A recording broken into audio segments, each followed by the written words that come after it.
Today we're going to do something a little different. We're going to play a little game of two truths and a lie. Two of the stories are going to be events that actually happened, and one of them is going to be fictional and completely made up. Your job is to figure out which one is false.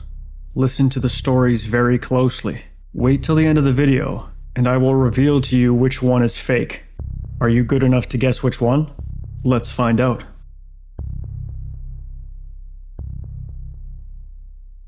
I was living in a flat share on the outskirts of a city which is known for generally being very safe. A key is needed to enter the main building, but often the door isn't shut properly and so doesn't lock. Not really a cause for concern for anyone in the building as it's a very trusting neighborhood. It's around 2 a.m. and I'm laying in bed naked, completely sprawled out. Someone opens my door and enters.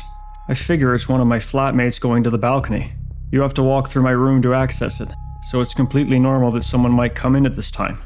I've just finished smoking and it's 2 a.m., so I opt to ignore him and pretend to be asleep. I can feel him standing there for about 2 minutes. I think maybe he's waiting for his girlfriend to join him, and maybe he stood there checking his phone. No big deal. He goes onto the balcony. Takes about 2 or 3 minutes, so I figure it's definitely him. He's smoking a cigarette. He comes back in and goes back to standing in total silence, but I'm half asleep and don't really think anything of it. The next morning, my flatmate tells me that someone broke in, came into my room, went into the room of my flatmate and rummaged through his things, went into the kitchen, and upon seeing my flatmate wake up and come to see what was going on, quickly exited the building. The only thing he stole was a pair of my headphones. We were all very confused as to why they only stole my headphones, as opposed to money left on the table or my flatmate's multiple cameras, for example. We spoke to our neighbors, of which there are around 15 in the building, and none of them had noticed anything out of the ordinary. They hadn't gone into any of the other apartments. We know that most of the neighbors also don't lock their doors at night, so it sounds as if they walked up 3 flights of stairs, ignored the other apartments, with the sole intention of coming to ours. And given the stealth, it was unlikely that they were intoxicated and it was just a mistake. Nothing else came of it. The police said they'd keep an eye out, and I had to buy a new pair of headphones. But it left me thinking about what would have happened had I opened my eyes and alerted this person standing over me. Would they have hurt me? Would it be a total stranger? Or someone whom I've already met?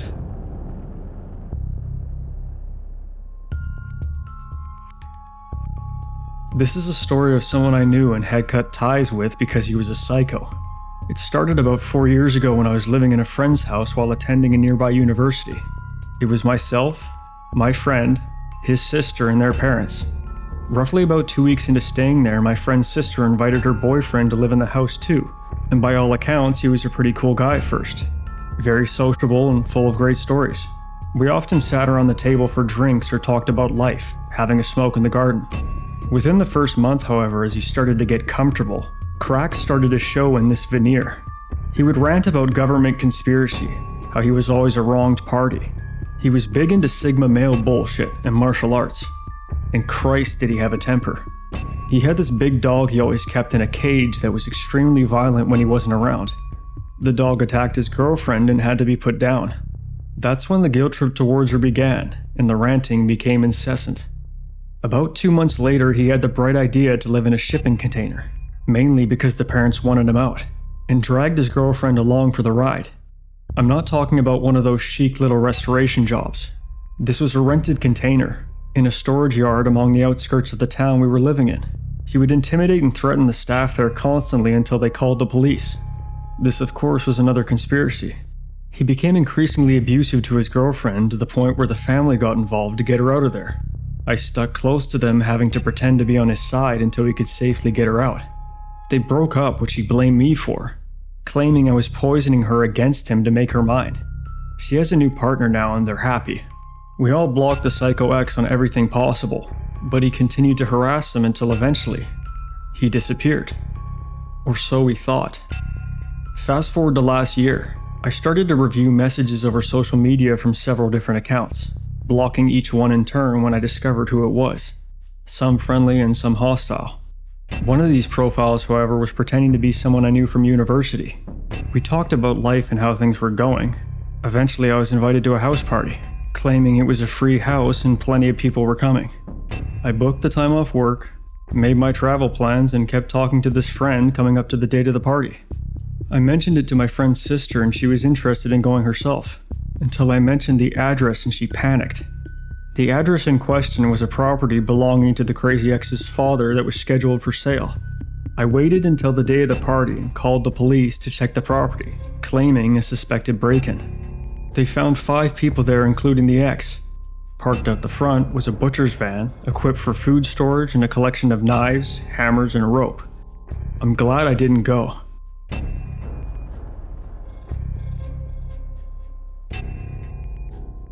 My 5-pound Pomeranian, Killer Impulse, Kiki for short, certainly isn't mauling any home invaders for me, but she's always been a fantastic alarm system. I adopted her 2 years ago, and I can confidently say that she's one of the best things that's ever happened to me. I spoil her as best I can on my librarian's salary, putting all my spending money towards vets, toys, and dog food. In exchange, she hunts bugs and rats that make their way into our dingy apartment. She provides me with endless entertainment, and she acts as a free delivery notification system. Kiki's always been exceptionally wary of strangers. It's a trait that makes socializing her pretty much impossible. But most of the time, I see it as a blessing. She always lets me know when someone's at our door, which makes me feel safer even though our apartment building is in a pretty bad part of town. A few months ago, for example, a water pipe broke in between my and my neighbor's apartment, and the resulting leak ate a hole in the wall before the pipe was fixed. For a few days, I had to move my bookcase into the entryway to cover up the 6-inch diameter hole, through which I could see right into my neighbor's apartment, and vice versa. At least the hole was near the floor, not at eye level, I guess. Maintenance took their sweet time responding to my request, and when they finally decided to show up, unannounced by the way, I was taking a nap on my couch. Before the 2 men even had the chance to knock, Kiki started yapping her little Pomeranian heart out. In doing so, she gave me time to get up, quickly make myself decent, and put her in my bedroom before the maintenance workers let themselves inside. Last Tuesday, I came home after dark. The library was hosting their library card registration event, which always took place on the 2nd Tuesday of the month, so I worked a longer day than usual. When I stepped into my apartment at around midnight, I almost tripped over a piece of wood in the entryway. You see, when maintenance fixed the wall, all they did was nail a plank over the hole, and it kept falling off no matter how many times I jammed it back into place. Grumbling to myself, I shoved the plank back into the wall and then took a seat on the floor, petting Killer and apologizing to her for my tardiness. She had a doggy litter box to do her business in and plenty of food, but I still felt bad about leaving her alone. I promised her an extra walk the following day. I also tried to give her a treat as an apology, but she didn't seem interested. In fact, she rarely seemed interested in her treats anymore, and rarely finished her meals. I brought this up at her most recent checkup, but she hadn't lost any weight and seemed perfectly healthy, so I figured her metabolism was simply slowing as she got older. After taking off my shoes, I fixed myself some tea and sat on the couch to watch a little television. One of my favorite shows was on, so I made myself comfortable. Kiki joined me after a few minutes, hopping onto the couch and flopping dramatically onto the cushions. It was nice to be able to relax with my dog and a hot drink after a long day at work. I almost drifted off to sleep before I heard that stupid piece of wood clattering to the floor again. Rolling my eyes, I ignored the sound. I would put it back in the morning. Half an hour passed and I decided to get up. Usually on card registration days, I ended up falling asleep in front of the TV, so I thought I'd be responsible for once and brush my teeth before getting too cozy on the couch, not bothering to turn the TV off since I planned on coming right back. I rose from my seat with a stretch and made my way towards the bathroom. Once I was within view of the entryway though, something gave me a pause. The wooden board was still where I had pushed it into the wall. I looked at it for a moment, wondering what had made that clattering sound. It was a little odd, but I didn't give it much thought. The walls were thin in my building, and the sound could easily have come from something like a shampoo bottle falling in my neighbor's apartment. I walked into my bedroom to change into some sleepwear, smiling as I heard the little clicks of Kiki's paws against the floor as she followed me into the bedroom. As I traded my librarian outfit for a t-shirt and sweatpants, I got a strange feeling in my gut. Have you ever overdone it on your morning coffee and gotten anxious for no good reason? Like something's triggering your fight or flight, even though there's nothing apparently wrong? That's how I felt. I surveyed the dimly lit room, looking and listening for anything amiss, but there seemed to be nothing out of place. I knelt down next to Killer Impulse, trusting her nose more than my own senses. To my relief, she seemed perfectly at ease. I gave her a few good scratches behind her ears and made my way back to the couch, Kiki still following me. I was fully awake at that point. Though Kiki seemed alright, the nervous sensation stayed with me, making it impossible to relax. I kept thinking that I heard something, but when I turned the volume on the TV down to listen, I heard nothing at all. Every time I thought I heard something, I looked at Kiki, who was sleeping soundly on the couch next to me. Certainly, if something strange was going on, Kiki would have alerted me by then, right? I mean, she barked when our neighbors across the hall had people over, so surely if there was something going on in our apartment, she would have noticed it, right? An uneasy hour passed. I was too on edge to fall asleep, but I was also too tired to enjoy the show. I realized at almost 2 a.m. that I had forgotten to brush my teeth after I changed. Once again, I got up from the couch, my loyal companion also rising from her resting spot to stay by my side.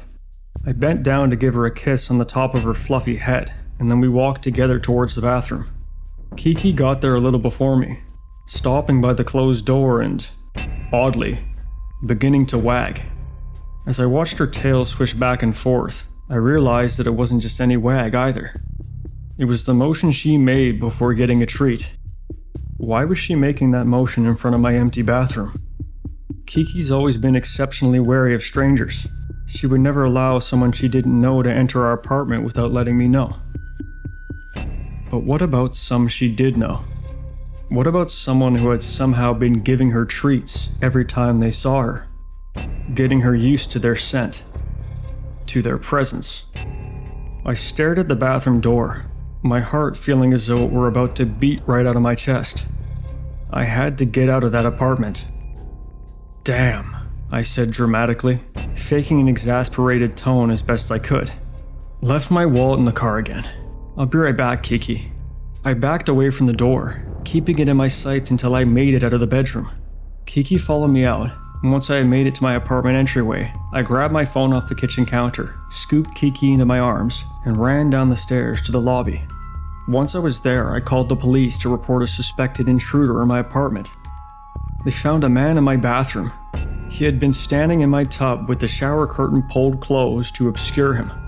Although I had suspected a maintenance man or someone else who worked in my building, I was surprised to see my reclusive neighbor being escorted to the cop car in handcuffs. As I watched him shamble his way towards the car, I noticed that his right hand was covered in scars. I assume he had been knocking loose the wooden plank between our apartments and reaching through to pet and feed Kiki. From the looks of it, she'd been happy to bite his flesh to ribbons at first, but he must have earned her trust over time. He must have been plotting the break-in for at least a few months, slowly wearing down my trusted security system to ensure that she wouldn't alert me to his presence. I also suspect that he was paying careful attention to my routine. He had planned his break-in for a night when I always came home tired, and he had likely chosen his hiding spot because he had never heard me shower on the second Tuesday of the month. My neighbor wasn't the only thing the police found in my shower. He had brought with him a duffel bag filled with a chloroform-soaked rag, duct tape, rope, and the thing that haunts me the most, a saw. Kiki and I had been staying with my parents for a few days while I get my nerves back under control. I don't blame her at all for what happened. She's still the best girl in the entire world in my eyes, but I don't think I can rely on her to be my personal alarm anymore. I'm thinking about moving to a better part of the city. It might cost me an arm and a leg, but I think Kiki and I both deserve a place where we can feel safe at night. Maybe somewhere with a built-in security system. Now for the final reveal. Which two stories were true, and which one was false? If you guessed story number 1 to be false, you are wrong. Story number 1 is a true story. If you guessed story number 2 to be false, you are also wrong. Story number 2 is a true story. And if you guessed story number 3, you are absolutely correct. Story number 3 is completely made up. It is a lie, and it is 100% fictional. Let me know in the comments what you guessed and whether or not you got it right. And if you made it this far and you want to support more videos like this, please leave a like and subscribe. Take care, and I hope to see you in the next video.